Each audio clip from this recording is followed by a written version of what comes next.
नमस्कार, good morning. बहुत स्वागत है आप सभी का। आप देख रहे हैं इंडिया डेली और खास शो वर्ल्ड वॉर लेकर मैं आपके साथ आशीष पांडे। आज मैं एक अलग पिक्चर दिखाने वाला हूं। बहुत मजा आने वाला है आपको और आपका कॉन्सेप्ट भी क्लियर हो जाएगा। ये जो सुपर पावर वाली कहानी है, ये जो सुपर पावर कहलाने की आदत है अमेरिका को, वो पिक्चर अब खत्म होती हुई नजर आ रही है। और ये तस्वीर आप देखकर समझ ही गए होंगे कि इस वक्त डोनाल्ड ट्रंप टेंशन में क्यों आ गए होंगे। आज एशिया में अमेरिका घिरता हुआ दिखाई दे रहा है क्योंकि पिक्चर बदल रही है और उस पिक्चर के किरदार अलग अलग हो रहे हैं। विलेन एक साथ नजर आ रहे हैं। विलेन का मतलब यह है कि कोई किसी के लिए विलेन हो सकता है, भला वो वही शख्स किसी और के लिए हीरो हो। वही तस्वीर है दर्शकों।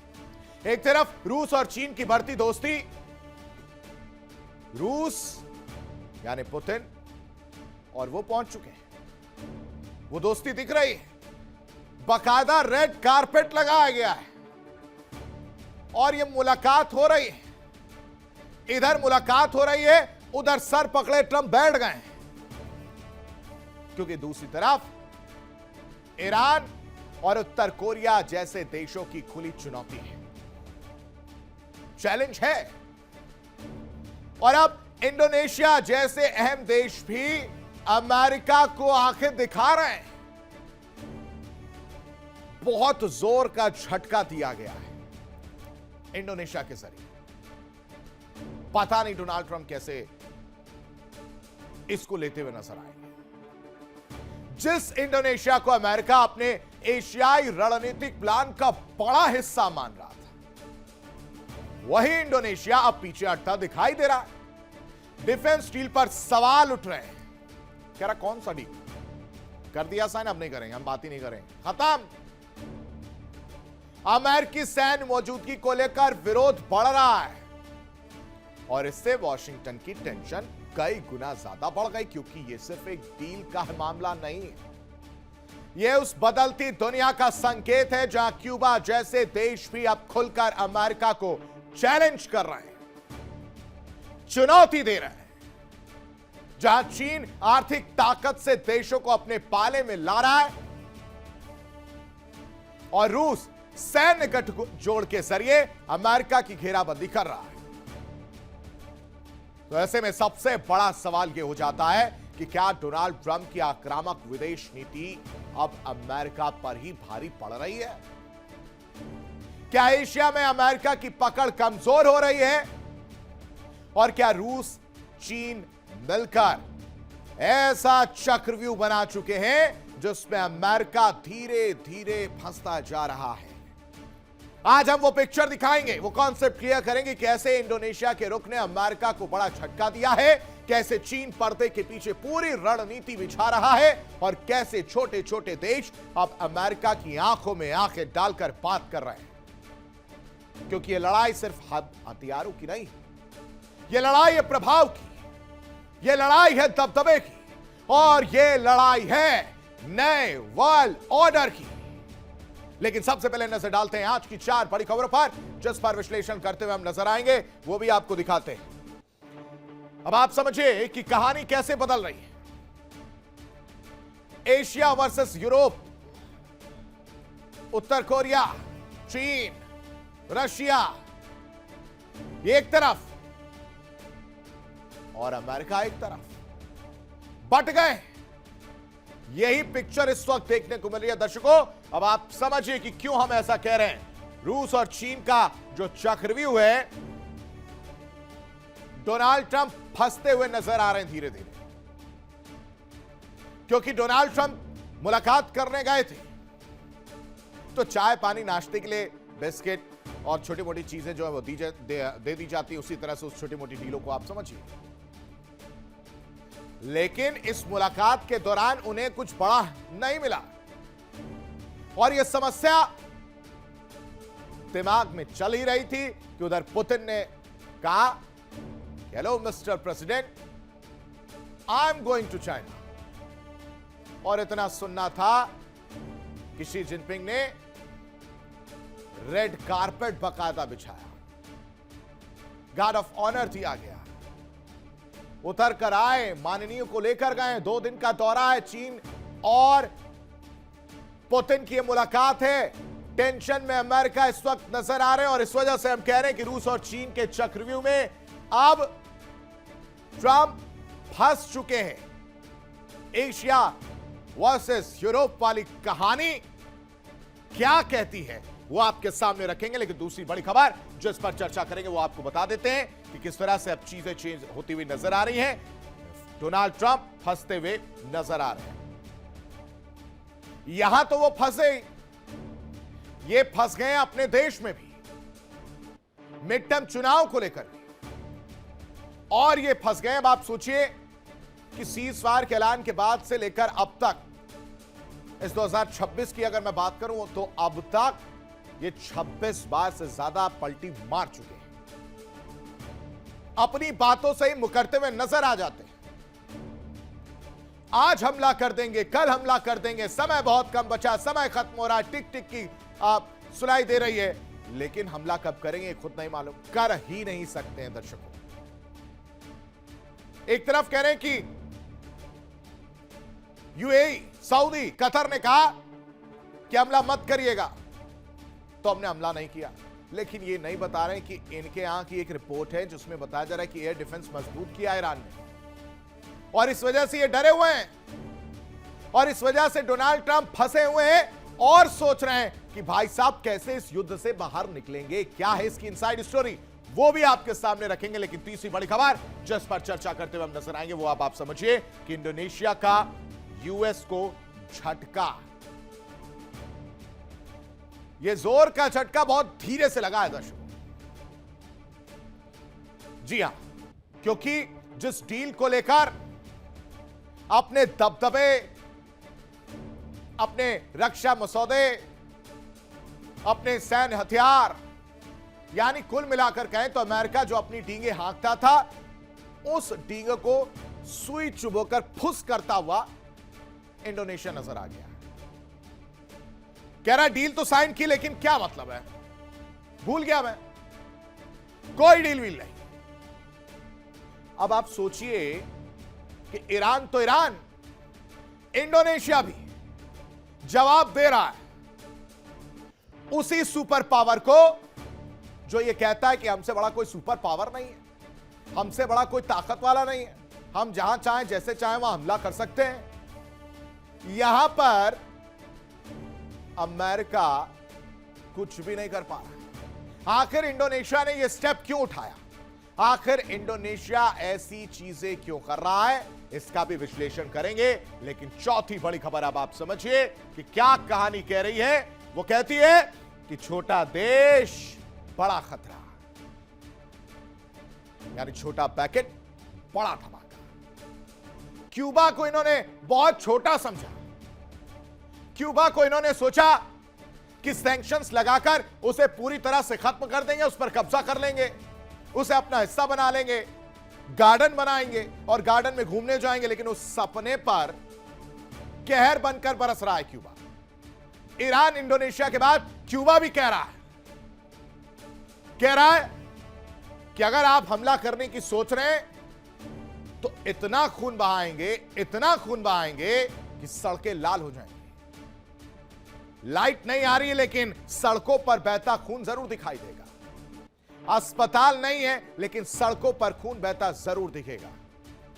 क्यूबा कह रहा है, ये वही क्यूबा है जिसको लेकर डोनाल्ड ट्रंप दावे करते हैं, जिसको लेकर डोनाल्ड ट्रंप बातें करते हैं, जिसको लेकर डोनाल्ड ट्रंप हमला करने की बात कहते हैं कि अगला number, next target is Cuba. लेकिन क्यूबा भी आंख में आंख डालकर साफ कह रहा है कि हिमाकत मत करना, कोशिश भी मत करना, वरना करारा जवाब दिया जाएगा। ये चार बड़ी खबरें जिस पर विश्लेषण करते हुए हम नजर आएंगे। लेकिन इन सब के बीच सबसे महत्वपूर्ण हो जाता है इस वक्त की चार और बड़ी खबरें आपको बताने का। आपकी टेलीविजन स्क्रीन पर रखता हूं सबसे पहले ये चार बड़ी खबरें। देखिए, रूस चीन के चक्र में डोनाल्ड ट्रंप फंसते हुए नजर आ रहे हैं। ईरान पर हमले से अमेरिका ने कदम पीछे खींचा है, क्योंकि रूस चीन के एयर डिफेंस ने पूरा गेम बदल दिया है। ईरान की नई ताकत से पेंटागन घबराता हुआ नजर आ रहा है। और यही नहीं दर्शकों, दूसरी बड़ी खबर आप समझिए कि दुनिया दो ध्रुवों में बंटती हुई नजर आ रही है। चीन, रूस, उत्तर कोरिया की नई धुरी जो है देखने को मिल रही है। एशिया में एंटी अमेरिका गठबंधन की तैयारी है और इस महागठबंधन से टेंशन में अमेरिका नजर आ रहा है। यानी एशिया और यूरोप की लड़ाई जो है वो देखने को मिल सकती है। और इन सब के बीच अमेरिका को जो झटका लगा इंडोनेशिया की तरफ से, वो भी समझिए कि डिफेंस डील पर यू टर्न मार दिया है। इंडोनेशिया की तरफ से अमेरिका को झटका लगा है। कह रहा है, जकार्ता कह रहा है कि भाई साहब हम यू टर्न ले रहे हैं और यह चीन के दबाव में लिया गया फैसला।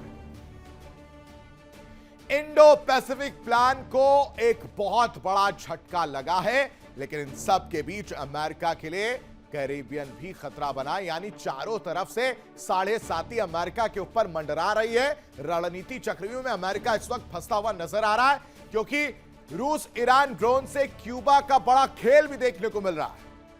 कह रहा है कि अमेरिका को लंबे युद्ध में हम फंसा देंगे, जैसे ईरान ने अब तक फंसा के रखा है, इतना तो हम कर देंगे कि यहां पर भी इनको अगर हमला करते हैं तो हम लंबे युद्ध में फंसा देंगे। सेना तो सेना, यहां के आम लोग भी इस जंग में उतर जाएंगे। सेना तो सेना, जो आम लोग हैं वो भी करारा जवाब देंगे। अमेरिका को लंबे युद्ध में फंसाने की तैयारी में क्यूबा नजर आ रहा है और इसकी वजह से पेंटागन में बेचैनी बढ़ गई है दर्शकों। और इसकी वजह से डोनाल्ड ट्रंप ने सर पकड़ लिया और कह रहे हैं कि भाई साहब ये हमारे बस की बात नहीं है। और जब बस की बात नहीं थी तो आपने इस युद्ध की शुरुआत क्यों की? अब आप सोच रहे हैं कि मैं इस तरह से क्यों बोल रहा हूं। मैं इस तरह से इसलिए बोल रहा हूं दर्शकों, क्योंकि लगातार दावे आप कर रहे हैं। ईरान को नक्शे से मिटा दिया, ईरान को खत्म कर दिया, ईरान की सैन्य ताकत को कमजोर कर दिया, लेकिन वही ईरान आपके सामने झुकने को तैयार नहीं है मिस्टर प्रेसिडेंट। वही ईरान आपके सामने आंखों में आंखें डालकर साफ तौर से कह रहा है कि हमारी भी कुछ शर्तें हैं, पहले उन्हें मारो। पहले विश्वास वाली खाई को, जो गहरी हो चुकी है अविश्वास वाली खाई, उसको पाटो और उसके बाद से बात होगी। और इन सब के बीच एक बहुत बड़ी खबर आपको बता देते हैं। ईरान पर टारगेट की पूरी लिस्ट तैयार है। पेंटागन ने हमले की पूरी लिस्ट बनाई है और नए स्ट्राइक में बताया जा रहा है कि कई अहम ठिकाने जो है वो इस वक्त टारगेट पर नजर आ रहे हैं। वित्तीय और सैन्य अड्डों पर बड़े हमले की बात निकलकर सामने आ रही है। इस वक्त ये बहुत बड़ी खबर, पेंटागन ने जो है नई स्ट्राइक में अब अहम ठिकाने जो है वो उस लिस्ट में रखे हैं, उन पर हमला किया जाएगा। वित्तीय और सैन्य अड्डों पर बड़े हमले की तैयारी इस वक्त पेंटागन करता हुआ नजर आ रहा है। यानी नए स्ट्राइक में हमला और ज्यादा भयानक और बड़ा हो सकता है। ये बड़ी खबर है, यानी कहानी खत्म नहीं होने वाली। कहानी कुछ उसी तरह से चल रही है जहां पर कहा जा रहा है कि हम हमला करेंगे, और हमले वाले बयान से ईरान का भी पलटवार जो देखने को मिल रहा है। एक और बड़ी खबर आपके सामने रखते हैं कि अमेरिका के हमले वाले बयान से ईरान भड़का है। ईरान की राष्ट्रीय सुरक्षा समिति का बड़ा बयान सामने आया है। कह रहा है कि पेंटागन के हर हमले का करारा और सख्त जवाब जो है वो ईरान देगा। ईरानी सेना हर हालात से निपटने को तैयार है, ये ईरान लगातार कह रहा है। यानी पेंटागन एक तरफ तैयारी कर रहा हमले की, तो पेंटागन के हमले के जवाब देने के लिए अब ईरान भी तैयार है। भड़क गया ईरान। राष्ट्रीय सुरक्षा समिति की तरफ से जो बयान सामने आया उसमें कह रहे हैं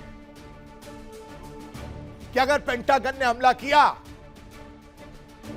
हिमाकत की, तो हम भी करारा जवाब देना जानते हैं, सख्त से सख्त जवाब देंगे। और इसके लिए हमारी सेना हर हालात से निपटने के लिए पूरी तरह से तैयार है, यह अमेरिका जान ले और पहचान ले।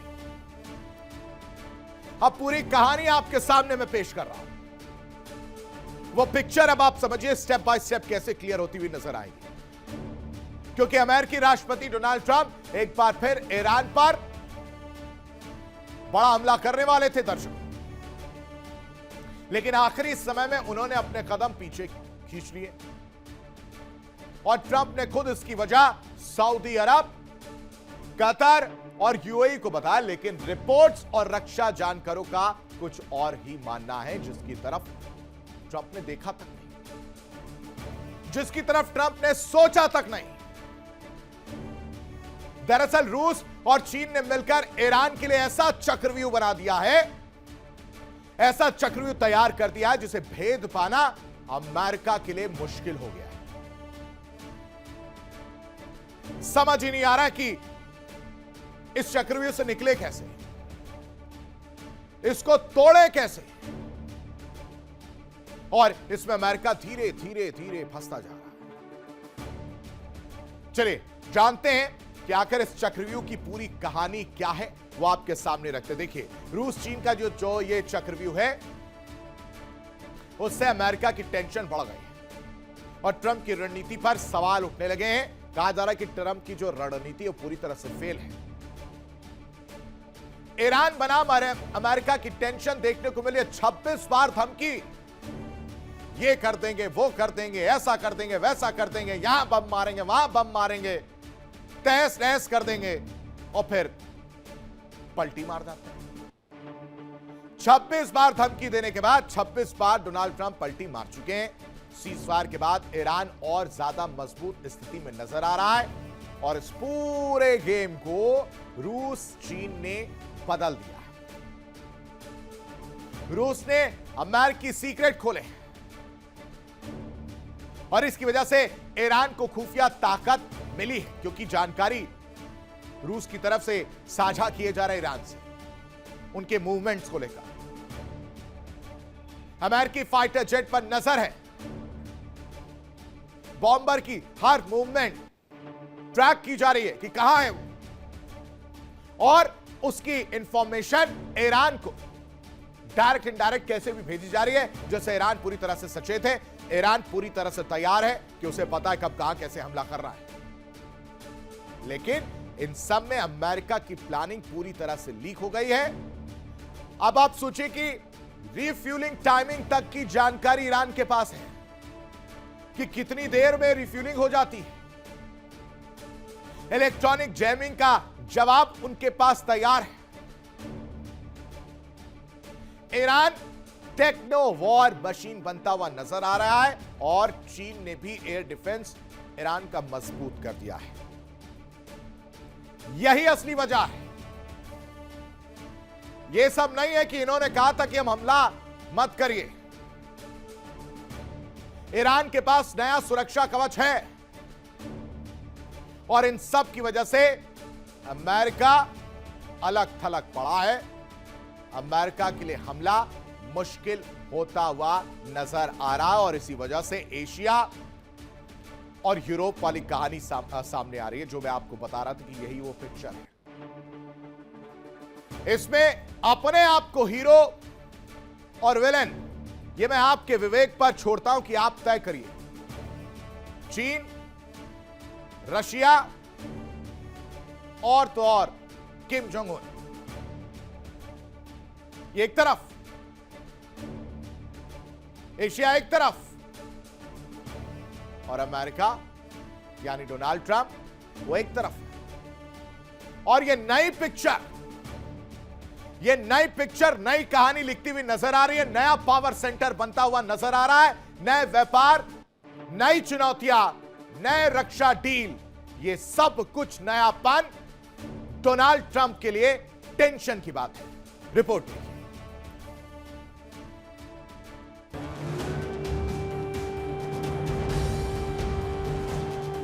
रूस और चीन का चक्रव्यूह, फंस गए डोनाल्ड ट्रंप। ईरान ने कर दिया गेम।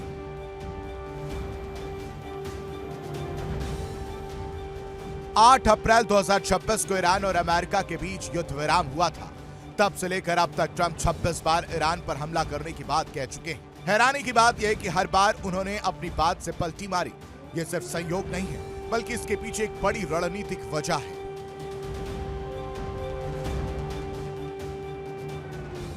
अमेरिकी राष्ट्रपति ने एक बयान में कहा, ईरान पर बड़ा हमला करने जा रहे थे, लेकिन सऊदी अरब, कतर और यूएई ने ऐसा करने से हमें रोक दिया। इन देशों ने 2-3 दिन हमले ना करने को कहा, क्योंकि उनका मानना है कि वो समझौते के बेहद करीब हैं और किसी भी वक्त ईरान से समझौता करवा सकते हैं।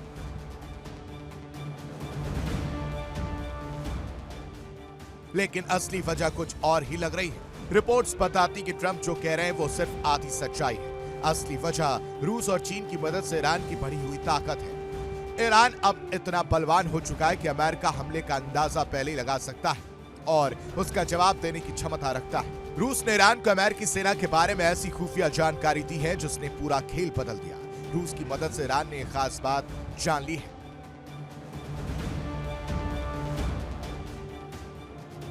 अमेरिकी फाइटर जेट और बॉम्बर के उड़ान भरने के पैटर्न, पायलटों का व्यवहार, हवा में रिफ्यूलिंग का समय, इलेक्ट्रॉनिक जैमिंग का तरीका।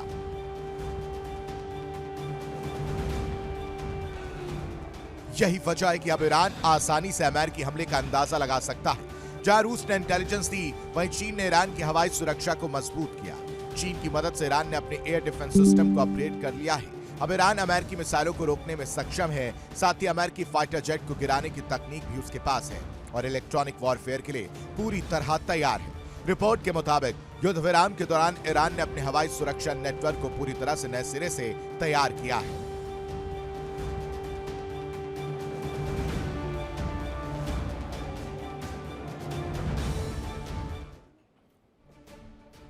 लेकिन सीजफायर के बीच इजराइल का बड़ा बयान देखने को मिला। इस वक्त की बड़ी खबर, बड़ी जानकारी, एनर्जी इंफ्रास्ट्रक्चर पर हमले करेंगे, ये इजराइल कहता हुआ नजर आ रहा और कह रहा कि ऑयल डिपो पर बहुत बड़ा हमला होगा। सीजफायर के बीच एनर्जी इंफ्रास्ट्रक्चर को निशाना बनाया जा सकता है। इजराइल की तरफ से कहा जा रहा है कि बहुत भीषण हमला किया जाएगा जिसमें ऑयल डिपो पर भी बहुत बड़ा हमला इजराइल कर सकता है। बस ट्रंप के आदेश का इंतजार है, यानी इजराइल वही काम कर रहा है जिसका इंतजार वो लगातार करता है।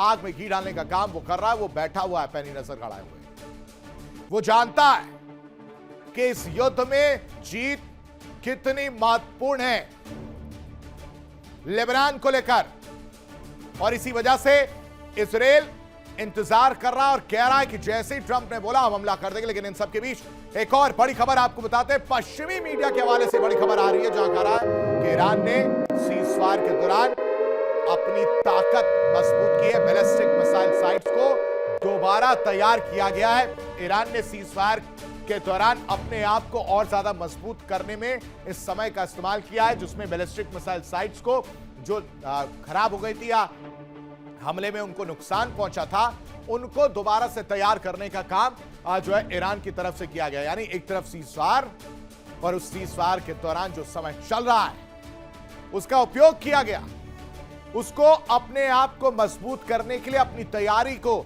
और ज्यादा पुख्ता करने के लिए ईरान ने यह कदम उठाया। उसने कहा कि बैलिस्टिक मिसाइल जो साइट्स थी जिन पर हमले किए गए थे, जिन नुकसान पहुंचा गया, उसको हम और ज्यादा मजबूत करेंगे ताकि आने वाले समय में हम जवाब दे पाए अगर अमेरिका हमला करता है। तो ये दो बड़ी खबरें जो ये बता रही हैं कि अभी भी महायुद्ध की आहट सुनाई दे रही है।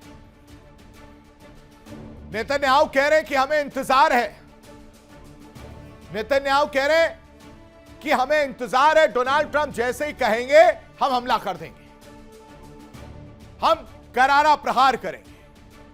बस इंतजार है ट्रंप के आदेश का, और निशाने पर होंगे ऑयल डिपो, निशाने पर होंगे एनर्जी इंफ्रास्ट्रक्चर। और यह सारा बयान दर्शकों सीजफायर के बीच में आया है जिसमें नेतन्याहू यह कहते हुए नजर आ रहे, लेकिन ईरान ने भी कहा है कि जो सीजफायर के दौरान हम अपने आप को मजबूत करेंगे क्योंकि हमें भरोसा नहीं है अमेरिका पर, वो हमला कर सकता है। मिडिल ईस्ट में इस वक्त सिर्फ मिसाइलों की जंग नहीं चल रही है। मिडिल ईस्ट में इस वक्त बातचीत के लिए भी दुनिया परेशान है। दुनिया की 3 सबसे बड़ी ताकतों के बीच रणनीति का महासंग्राम छिड़ चुका है। एक तरफ अमेरिका है जिसके राष्ट्रपति डोनाल्ड ट्रंप लगातार ईरान को धमकी दे रहे हैं, कह रहे हैं कि वक्त खत्म हो रहा है। सीजफायर को लेकर कह रहे हैं कि वो कभी भी टूट सकता है। आईसीयू में आखिरी सांसें गिन रहा है। तो दूसरी तरफ ईरान है जो अब पहले वाला कमजोर और अलग थलग देश नहीं रहा।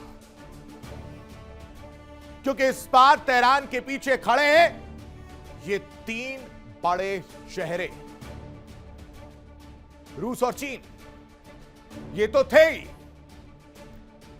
लेकिन शी जिनपिंग की हम जो बात कर रहे हैं, किम जोंग उन की जो बात कर रहे हैं, किम जोंग उन ने भी कहा था, कह रहे भाई हमारी तरफ भी देख लो, हम भी कुछ मदद कर सकते हैं।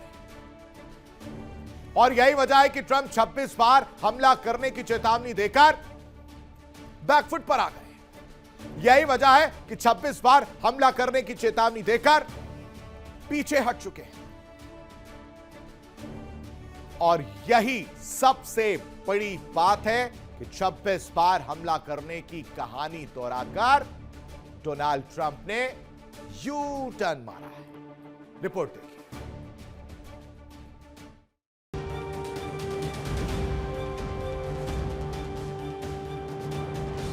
सबसे अहम मोड़ तब आया जब हमले से ठीक पहले पेंटागन ने व्हाइट हाउस को चेतावनी दी। ईरानी न्यूज एजेंसी तस्नीम न्यूज ने रिपोर्ट किया कि पेंटागन ने व्हाइट हाउस से साफ कहा कि ईरान ने अमेरिकी लड़ाकू विमानों का पता लगाने की क्षमता विकसित कर ली है। अमेरिकी फाइटर जेट को गिराने की तकनीक भी तैयार है। अगर हमला किया गया तो ईरान कई अमेरिकी विमानों को तबाह कर सकता है। इस चेतावनी के बाद ही ट्रंप ने हमले रोकने का आदेश दे दिया।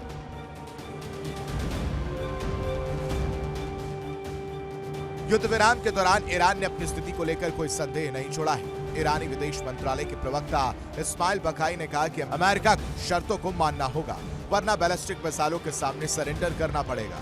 वह ईरानी राष्ट्रपति मसूद पेजेश्कियान ने साफ कहा है कि ईरान अमेरिका के सामने सरेंडर नहीं करेगा।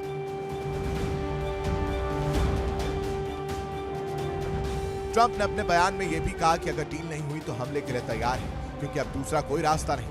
ईरान को परमाणु हथियार नहीं बनाने दे सकते। हालांकि अब तक के घटनाक्रम को देखते हुए साफ है कि रूस और चीन की संयुक्त रणनीति ने ट्रंप की आक्रमण नीति को हैक कर दिया।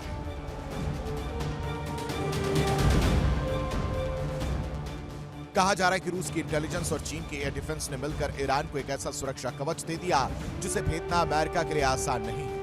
यही वो चक्रव्यूह है जिसकी वजह से ट्रंप को बार बार अपने कदम पीछे खींचने पड़ रहे हैं। आने वाले दिनों में यह देखना होगा कि क्या ईरान और अमेरिका के बीच कोई समझौता हो पाता है या ट्रंप एक बार फिर हमले की कोशिश करते हैं।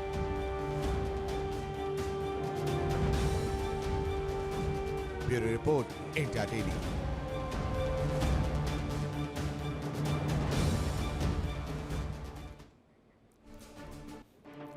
और तनाव के बीच अमेरिका पर ईरान का भी बड़ा बयान सामने आया है। युद्ध से ईरान ने कई सबक लिए हैं। अब्बास अरागची ये कह रहे हैं, अमेरिका की कई जानकारियां हमें मिली है, हासिल की है, और अगर दोबारा जंग हुई तो अमेरिका को बड़े सरप्राइज मिलेंगे। ये कहा जा रहा है ईरान युद्ध पर। अमेरिकी संसद में यह बयान है।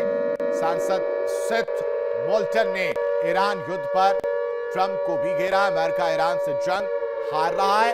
अब आप देखिए, एक तरफ अब्बास अरागची भी कहते हुए नजर आ रहे थे और दूसरी तरफ कहानी आती है इनको लेकर, इनके खिलाफ इनके ही लोग नाराज नजर आ रहे हैं। अमेरिकी संसद में बहस तेज है।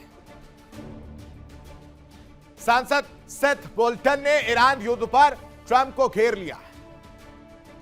अमेरिका ये जंग हार रहा है, ये अमेरिका की तरफ से कहा जा रहा है। जो अमेरिकी सांसद है वो कह रहे हैं कि इस युद्ध में फंस गए डोनाल्ड ट्रंप और इस युद्ध से कुछ भी हासिल नहीं हुआ है। युद्ध जारी रखने और खत्म करने के पक्ष में वोटिंग हो रही है और सवाल पूछा जा रहा है कि भाई साहब आपने तो एंटर कर लिया, लेकिन योजना क्या है? ईरान के खिलाफ युद्ध की योजना क्या है? सेथ मोल्टन पूछ रहे हैं, जो अमेरिकी सांसद हैं। और अब तक जिस टारगेट को लेकर आप गए थे वो भी पूरा नहीं हुआ, यानी अब तक परमाणु समझौता नहीं हुआ है। अब तक होर्मुज खोलने में भी नाकाम रहे। हमें कितने और अमेरिकियों की जान देनी होगी? मिस्टर प्रेसिडेंट जवाब दीजिए, ये पूछ रहे हैं। Well, and I would like to know how many more Americans we have to ask to die for this mistake. Do you know? We're going well. And I would like to know how many more Americans we have to ask to die for this mistake. Do you know? We're going well. And I would like to know how many more Americans we have to ask to die for this mistake. Do you know? We're going well. And I would like to know how many more Americans we have to ask to die for this mistake. We're going well. And I would like to know how many more Americans we have to ask to die for this mistake. Do you know? We're going well. And I would like to know how many more Americans we have to ask to die for this mistake. Do you know? We're going well. And I would like to know how many more Americans we have to ask to die for this mistake. Do you know? We're going well. And I would like to know how many more Americans we have to ask to die for this mistake. Seth molten की बात जो repeat पे repeat हो रही थी, उसमें आपने अगर ध्यान दिया हो तो एक वर्ड आया, मिस्टेक। मिस्टेक कितनी बार डोनाल्ड ट्रंप मिस्टेक करेंगे, ये इनके अमेरिकी सांसद पूछ रहे हैं कि और कितनी अमेरिकियों की जान जाएगी और कितने अमेरिकियों को जान देनी होगी। हॉर्मूज नहीं खुला, परमाणु समझौता नहीं हुआ, ईरान के खिलाफ युद्ध की योजना नहीं बता पा रहे, कर क्या रहे हैं आप? अमेरिका हर मोर्चे पर हार रहा है, अमेरिका ये जंग हार रहा है, ये उनके खुद के सांसद सवाल उठा रहे जिसका जवाब डोनाल्ड ट्रंप के पास नहीं है। अलग थलग पड़ गए क्योंकि दुनिया बदल रही है दर्शकों, ताकत के समीकरण बदल रहे हैं, ताकत शिफ्ट होती हुई नजर आ रही है और अब सवाल उठने लगा है कि क्या दुनिया फिर से दो धुरियों में बंट रही है? एक तरफ अमेरिका और उसके पश्चिमी सहयोगी, तो दूसरी तरफ चीन, रूस और उत्तर कोरिया की नई तिकड़ी। क्या एशिया में अमेरिका के खिलाफ नया पावर ब्लॉक बन रहा है? क्या यूक्रेन युद्ध, ताइवान संकट और कोरियाई प्रायद्वीप की तनातनी ने दुनिया को नए शीत युद्ध की तरफ धकेल दिया, पुश कर दिया? सबसे बड़ा सवाल है, क्या इस नई जुगलबंदी से अमेरिका की एंजाइटी बढ़ने वाली है? अमेरिका की बेचैनी बढ़ गई है? क्योंकि इस वक्त पिक्चर जो मैं लेकर आपके सामने आया हूं वो समझिए, दो ध्रुवों में बटी हुई नजर आ रही है दुनिया। चीन, रूस, उत्तर कोरिया, पुतिन, जिनपिंग और किम की तिकड़ी, और इस तिकड़ी से डोनाल्ड ट्रंप की हेकड़ी बाहर निकल रही है। अमेरिका के खिलाफ एशियाई गठबंधन नजर आ रहा है। एशिया में अमेरिका को घेरने की तैयारी चल रही है, चक्रव्यूह बन रहा है। चीन, रूस, उत्तर कोरिया की सीक्रेट स्ट्रेटजी समझ में आ रही है और इस वजह से अमेरिका और एशिया पावर ब्लॉक आमने सामने है। पूरा पावर गेम इंडो पैसिफिक में बदल रहा है और नया एशियाई गठबंधन या ये नई पिक्चर और नई कहानी नई चुनौती के रूप में ट्रंप के लिए बनी। और इन सब में अगर आप देखेंगे तो सेंटर में आपको कौन नजर आ रहा है? Xi Jinping. चीन महागठबंधन का मास्टर प्लान बुन रहा है, चल रहा है, चाले चल रहा है। और इस रूस चीन की दोस्ती से अमेरिका इस वक्त बेचैन नजर आ रहा है क्योंकि उत्तर कोरिया की एंट्री से भी वैश्विक खतरा बढ़ा है। अब आप समझिए, आपको पिक्चर क्लियर हो गई होगी, तस्वीर क्लियर हो गई होगी कि दुनिया की राजनीति में ये नया चक्रव्यूह, नई कहानी लेकर आया है एशिया बनाम यूरोप। रिपोर्ट देखिए।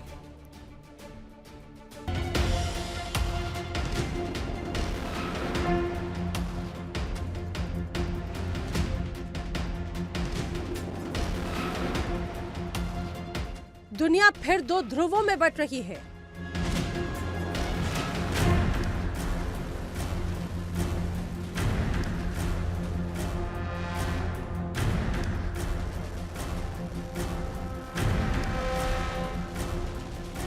चीन रूस उत्तर कोरिया की नई धुरी।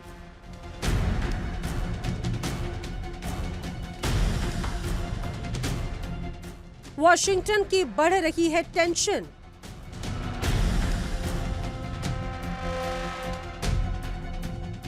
दुनिया के नक्शे पर एक नई लकीर खींचती हुई दिखाई दे रही है। एक तरफ वो देश जो अमेरिका की अगुवाई वाले पश्चिमी गठबंधन का हिस्सा हैं, और दूसरी तरफ वो ताकतें हैं जो खुलकर अमेरिका को चुनौती दे रही हैं। चीन, रूस और उत्तर कोरिया तीनों की दोस्ती अब सिर्फ कूटनीति तक सीमित नहीं रही। ये दोस्ती अब सैन्य रणनीति, हथियारों के सौदे, युद्ध अभ्यास और अमेरिका विरोधी एजेंडे तक पहुंच चुकी है। रूस यूक्रेन युद्ध में फंसा हुआ है तो अमेरिका और यूरोप रूस को कमजोर करने में जुटा है।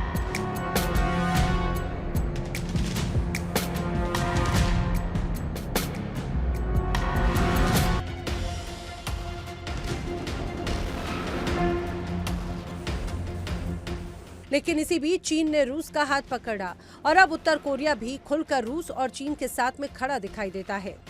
यानी एशिया में बन रहा है नया अमेरिका विरोधी गठबंधन। यूक्रेन युद्ध जब शुरू हुआ तो उसके बाद पूरी दुनिया में सबसे बड़ा भू राजनीतिक बदलाव देखने को मिला।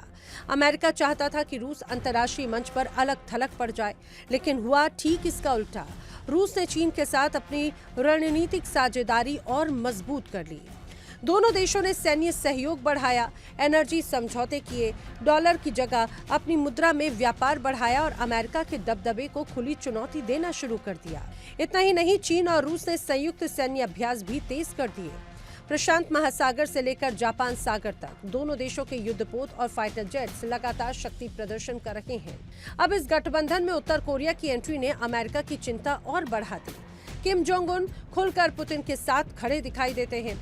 रिपोर्ट्स बताती हैं कि उत्तर कोरिया रूस को हथियार और गोला बारूद तक उपलब्ध करा रहा है। बदले में रूस से तकनीकी और सैन्य मदद मिलने की चर्चाएं भी तेज हैं। यानी तीनों देशों का साझा एजेंडा साफ दिखाई देता है, अमेरिका को चुनौती देना और पश्चिमी प्रभाव को कमजोर करना। अब सवाल ये, क्या ये सिर्फ सामरिक साझेदारी है या फिर दुनिया एक नए शीत युद्ध की तरफ बढ़ रही है? विशेषज्ञ मानते हैं कि तस्वीर बिल्कुल वैसी ही बन रही है जैसी कभी अमेरिका और सोवियत संघ के दौर में थी। फर्क सिर्फ इतना है कि इस बार लड़ाई सिर्फ हथियारों की नहीं बल्कि टेक्नोलॉजी, ट्रेड, साइबर पावर और जियोपॉलिटिक्स की भी है।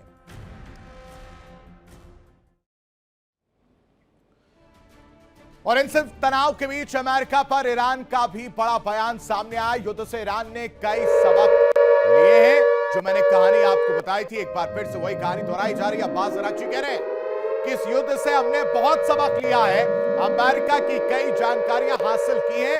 ये अरागची साहब कह रहे हैं कि अमेरिका हमें बिल्कुल भी हल्के में ना ले, अमेरिका इस गफलत में ना रहे कि हमारे पास उनके बारे में जानकारी नहीं है। वो सारी जानकारियां हासिल कर ली गई हैं और अगर दोबारा जंग हुई तो अमेरिका को बड़े बड़े सरप्राइज मिलेंगे, ये कहा जा रहा है। यहां यह समझना जरूरी है कि ईरान ने पहली बार F-35 को भी मार गिराया था और इसका भी जिक्र अरागची साहब ने किया है। इस पूरे युद्ध में ईरान लगातार दबाव बनाने की कोशिश कर रहा है और उसी तरह की तस्वीर यूएस की तरफ से भी देखने को मिली थी। स्ट्रेट ऑफ हॉर्मुज की भी कहानी बेहद जरूरी है। ईरान के खिलाफ यूएस की नाकाबंदी जारी है। नाकाबंदी के बाद ये बड़ी जानकारी, बड़ी खबर, ईरानी बंदरगाहों पर व्यापार रुक गया है। 89 कमर्शियल जहाजों को दूसरी तरफ शिफ्ट जो है वो किया गया है, मोड़ा गया है। ये कहानी सामने है। नाकाबंदी आप समझिए, नाकाबंदी के बाद ईरानी बंदरगाहों को शिफ्ट किया गया, मोड़ा गया है। 89 कमर्शियल जहाज यानी 89 कमर्शियल जहाजों को दूसरी तरफ मोड़ दिया गया है। अमेरिकी सेना ने कमर्शियल जहाजों को दूसरी तरफ मोड़ दिया है। नाकाबंदी का यह असर है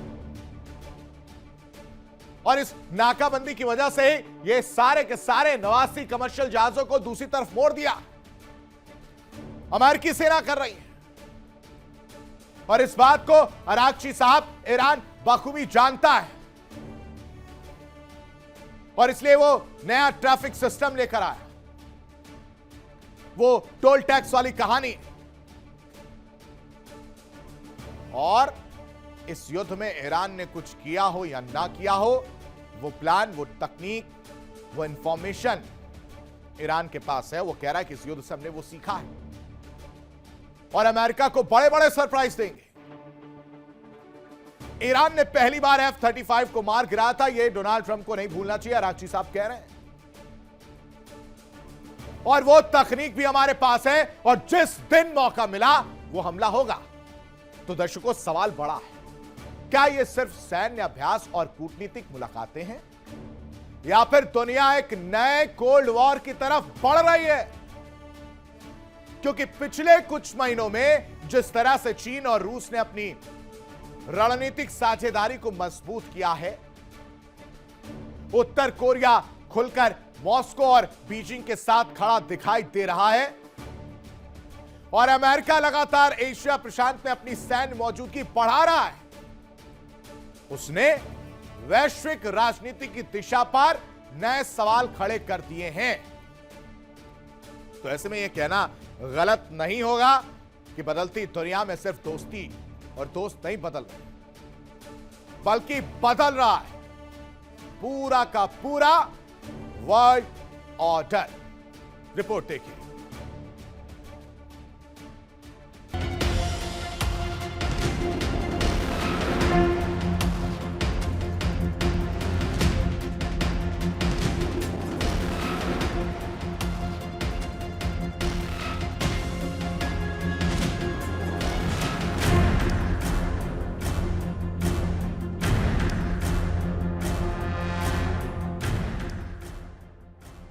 अमेरिका क्वाड और नाटो को मजबूत कर रहा है, तो चीन ब्रिक्स और एससीओ जैसे मंचों के जरिए अपना प्रभाव बढ़ा रहा है।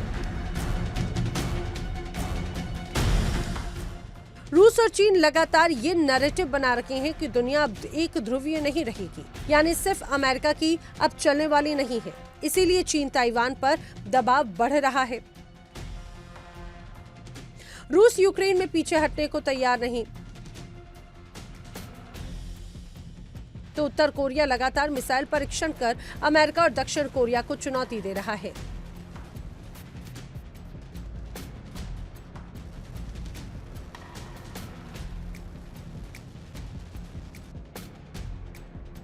यानी तीनों देशों का संदेश बिल्कुल साफ है, अब दुनिया पर सिर्फ वॉशिंगटन का कंट्रोल नहीं चलेगा। अमेरिका की चिंता सबसे बड़ी वजह सिर्फ सैनिक गठबंधन नहीं बल्कि आर्थिक और रणनीतिक चुनौती भी है। चीन दुनिया की दूसरी सबसे बड़ी अर्थव्यवस्था है, रूस ऊर्जा महाशक्ति है और उत्तर कोरिया एटमी हथियारों से लैस। अगर ये तीनों देश एक साझा रणनीति पर लंबे समय तक साथ रहें तो एशिया में अमेरिका की पकड़ कमजोर पड़ सकती है और इसी वजह से अमेरिका अब जापान, दक्षिण कोरिया, फिलीपींस और ऑस्ट्रेलिया के साथ अपने रिश्ते और मजबूत कर रहा है। इंडो पैसिफिक में अमेरिकी सैन्य गतिविधियां तेजी से बढ़ रही हैं। ताइवान को खुला समर्थन दिया जा रहा है। दक्षिणी चीन सागर में अमेरिकी नौसेना लगातार सक्रिय है, यानी एशिया अब दुनिया की सबसे बड़ी जियोपॉलिटिकल जंग का केंद्र बन चुका है।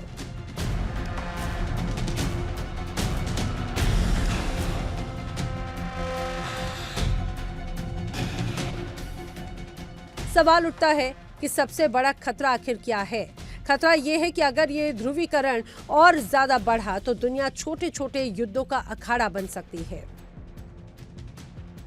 यूक्रेन पहले से जल रहा है, मिडिल ईस्ट में तनाव है, ताइवान पर खतरा मंडरा रहा है, कोरियाई प्रायद्वीप बारूद के ढेर पर बैठे हैं और अगर कहीं एक छोटी सी चिंगारी भड़की तो उसका असर पूरी दुनिया पर पड़ सकता है, क्योंकि इस बार मुकाबला सिर्फ दो देशों का नहीं बल्कि परमाणु ताकतों के बड़े गठबंधन का है। तो क्या दुनिया फिर दो धुरियों में बंट रही है? क्या चीन, रूस और उत्तर कोरिया अमेरिका के खिलाफ नई रणनीतिक दीवार खड़ी कर रहे हैं? क्या एशिया अगली वैश्विक जंग का सबसे बड़ा मैदान बनने जा रहा है? और क्या आने वाले वक्त में दुनिया कोल्ड वॉर 2.0 देखने वाली है? सवाल काफी बड़े हैं, खतरे भी उससे ज्यादा बड़े हैं, क्योंकि महाशक्तियों की इस जंग में दांव पर सिर्फ सत्ता नहीं बल्कि पूरी दुनिया का भविष्य लगा है।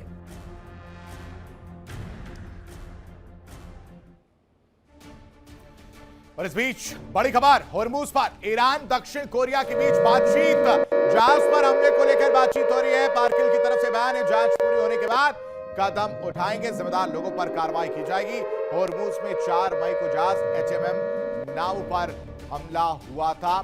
तेहरान ने HMM नामों पर हमले से पूरी तरह से इनकार किया है और इसको लेकर अब जो है वो परेशानी देखने को मिल रही है। दक्षिण कोरिया के बीच बातचीत की बात निकलकर सामने आ रही है। हमला किया जा रहा था और उस हमले की निंदा की गई। कहा जा रहा है कि जांच करेंगे और जब तक की जांच पूरी नहीं हो जाती है तब तक कोई कदम नहीं उठाया जाएगा। हमले कर कौन रहा है? सब बच रहे हैं। तेहरान मना कर रहा है, अमेरिका मना कर रहा है, तो हमले कर कौन रहा है? 4 मई को HMM नामू की वो तस्वीर हमने आपको दिखाई होगी जहां पर हमला हुआ था। HMM नामू पर पूरी तरह से हमले से इनकार कर दिया जा रहा है। तो हमला कर कौन रहा है, ये कौन बताएगा? मिडिल ईस्ट की जंग में उलझे अमेरिका, अब उसको एशिया से बड़ा झटका लगा है। जिस इंडोनेशिया को वॉशिंगटन अपनी सबसे बड़ी रणनीतिक जीत मान रहा था, अपनी पीठ थपथपा रहा था, अपनी वाहवाही लूट रहा था, वही इंडोनेशिया अब अमेरिका से किए डिफेंस समझौते से पीछे हटता दिखाई दे रहा है। भाग गया, कह रहा पलटी मारना सिर्फ आपको नहीं आता, हम भी मार सकते हैं, और ठेंगा दिखाकर भाग गया। कह रहा कौन सा डिफेंस, कौन सा समझौता? अमेरिका को उम्मीद थी कि इंडोनेशिया की जमीन, समंदर और एयर स्पेस का इस्तेमाल करके वो चीन पर दबाव बढ़ाएगा। मतलब कॉन्फिडेंस देखिए आप कि बड़ी आसानी से इंडोनेशिया की जमीन, समंदर और एयर स्पेस का इस्तेमाल करेगा और चीन पर प्रेशर बनाएगा। यह कॉन्फिडेंस है। और उसी इंडोनेशिया ने डोनाल्ड ट्रंप को ठेंगा दिखा के चिढ़ा दिया कि ना ना ना, नहीं दूंगा, कोई साइन ही नहीं हुआ है। जकार्ता ने अचानक यू टर्न लेकर पूरे गेम का समीकरण बदल दिया। सबसे बड़ा सवाल यह हो जाता है दर्शकों कि क्या अमेरिका की इंडो पैसिफिक रणनीति दरक रही है? क्या चीन के डर ने इंडोनेशिया को पीछे हटने पर मजबूर कर दिया? और क्या मुस्लिम देशों में अमेरिका के खिलाफ गुस्सा अब खुलकर सामने आने लगा है? ये जरा ग्राफिक्स के जरिए आपको बताते हैं कि अमेरिका को जोर का झटका कैसे लगा है। डील से जकार्ता पीछे क्यों हटा है? दरअसल यह वही विदेश नीति है जिसको लेकर ट्रंप अपनी पीठ थपथपा रहे थे और उसी विदेश नीति को बड़ा झटका लगा है। कहा जा रहा है कि चीन के दबाव में इंडोनेशिया झुक गया। यह वही चीन है जहां डोनाल्ड ट्रंप गए थे।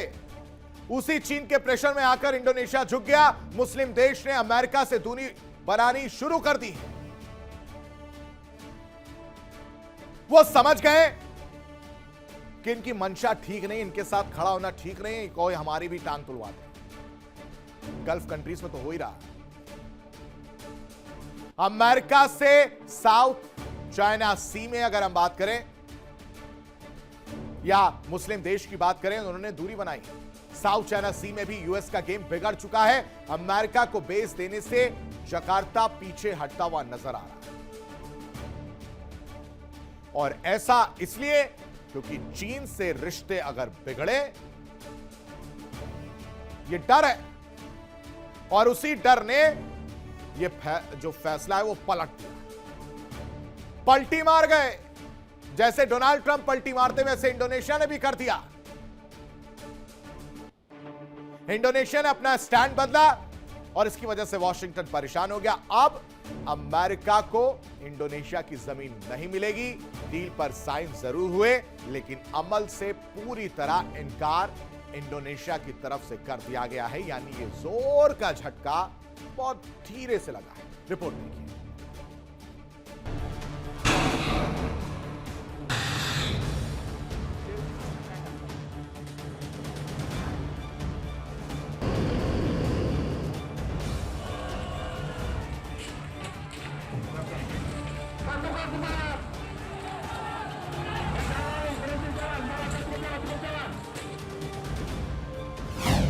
अमेरिका को पड़ा झटका। डिफेंस डील से मुकरा इंडोनेशिया। चीन के दबाव में झुका।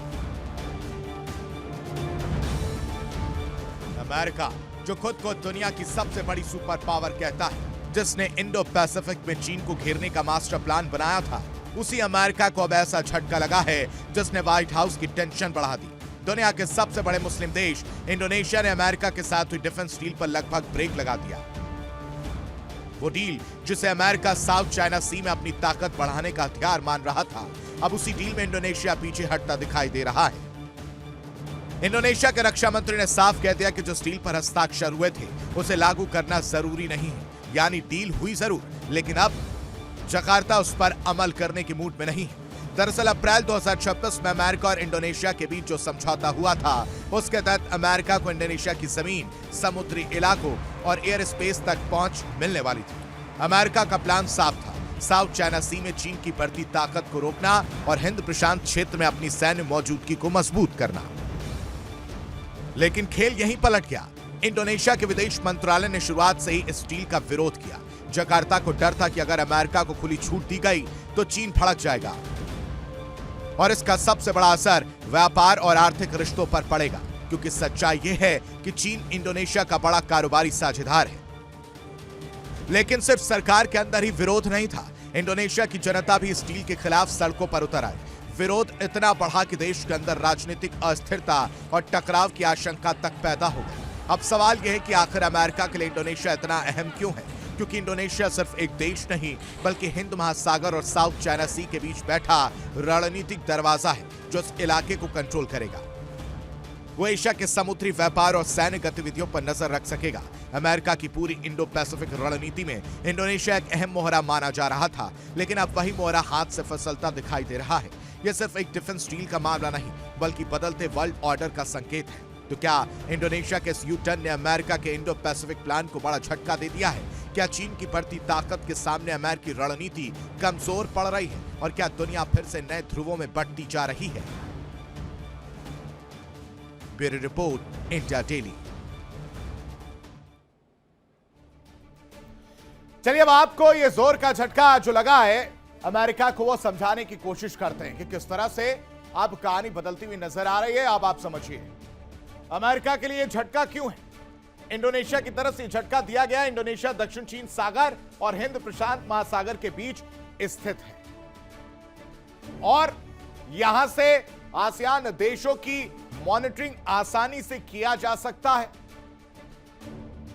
इस वजह से यह झटके के तौर पर देखा जा रहा है। चीन को वर्चस्व को तोड़ने के लिए इंडोनेशिया की काफी अहमियत माना जाता है। चीन को या चीन के वर्चस्व को लेकर या दक्षिण चीन सागर की अगर हम बात करें तो वहां पर चीन का पूरा व्यापार होता है, यानी कंट्रोल रहता है, ट्रेड जो है वो होता है और अमेरिका का दबदबा कायम रहता है तो चीन की मुसीबत बढ़ेगी।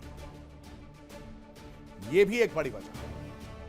इंडोनेशिया एक वक्त में गुट निरपेक्ष आंदोलन का हिस्सा था, मतलब वो किसी के साथ नहीं था, वो अकेले था, लेकिन अब ऐसा नहीं है। 2020 के बाद से अमेरिका ने साधा। बाइडेन सरकार के दौरान कई समझौते जो हैं वो होते हैं। ट्रंप राष्ट्रपति बनकर आए तो इंडोनेशिया से बड़ी डील की उम्मीद थी कि बड़ी डील होगी, लेकिन ऐसा होता हुआ नजर नहीं आया। इंडोनेशिया आबादी के लिहाज से दुनिया का सबसे बड़ा मुस्लिम देश माना जाता है, ऐसा कहा जाता है, लेकिन पहली वजह जो निकलकर सामने आई वो समझिए कि इंडोनेशिया क्यों मुकरा है। पहली वजह की अगर हम बात करेंगे तो विदेश मंत्रालय का विरोध जो है वो देखने को मिल रहा है। डील से चीन और पड़ोसी देश नाराज नजर आए थे। चीन नाराज हो गया था और तो और व्यापार करने में मुसीबत बढ़ने की संभावना थी जिस पर चीन की नजर थी। दूसरी बड़ी वजह जो निकलकर सामने आई वो थी कि इंडोनेशिया में आम नागरिकों का विरोध है कि तुम अमेरिका के सामने क्यों झुक रहे। यह भी एक बड़ी वजह है। 65 नागरिक संगठनों ने मिलकर विरोध किया। डील के विरोध में याचिका जो है वो दाखिल की जाती है और अमेरिका के सामने सरेंडर करने का आरोप लगता है कि भाई साहब आप पूरी तरह से नतमस्तक हो गए, ये मत करो। और उसकी वजह से, वो नाराजगी की वजह से, उस प्रेशर की वजह से, चीन के प्रेशर की वजह से ये पूरी तरह से बैकफुट पर इंडोनेशिया नजर आया और कहा कि ना भाई साहब, मैं आपको ठेंगा दिखा रहा हूं, मैं नहीं आ रहा। कोई डील नहीं हुई, कोई बातचीत नहीं हुई। वो इंडोनेशिया मुकर गया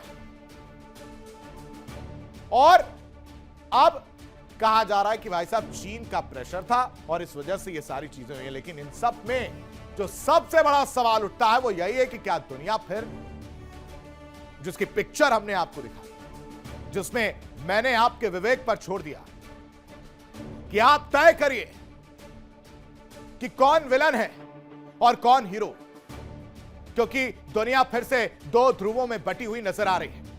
एशिया में अमेरिका का प्रभाव कमजोर पड़ रहा है। ट्रंप उस भू राजनीतिक चक्रव्यूह में फंस चुके हैं जहां हर चाल का जवाब पहले से तैयार है। छोटे देशों की यह बदलती रणनीति आने वाले वक्त में दुनिया की ताकत का संतुलन बदल सकती है। लिख कर ले लीजिए, क्योंकि अब लड़ाई सिर्फ ताकत की नहीं, भरोसे, गठजोड़ और प्रभाव की है। फिलहाल मेरे साथ वर्ल्ड वॉर में अभी के लिए बस इतना ही। तमाम बड़ी खबरों के लिए आप बने रहिए इंडिया डेली के साथ, क्योंकि इंडिया डेली अब आपके स्मार्ट टीवी पर भी मौजूद है। देखिए इंडिया डेली 24/7 अब आपके स्मार्ट टीवी पर। इंडिया डेली मौजूद है सभी डिजिटल प्लेटफॉर्म पर लाइव और लगातार। इंडिया डेली 24/7 हर दिन राष्ट्र को समर्पित।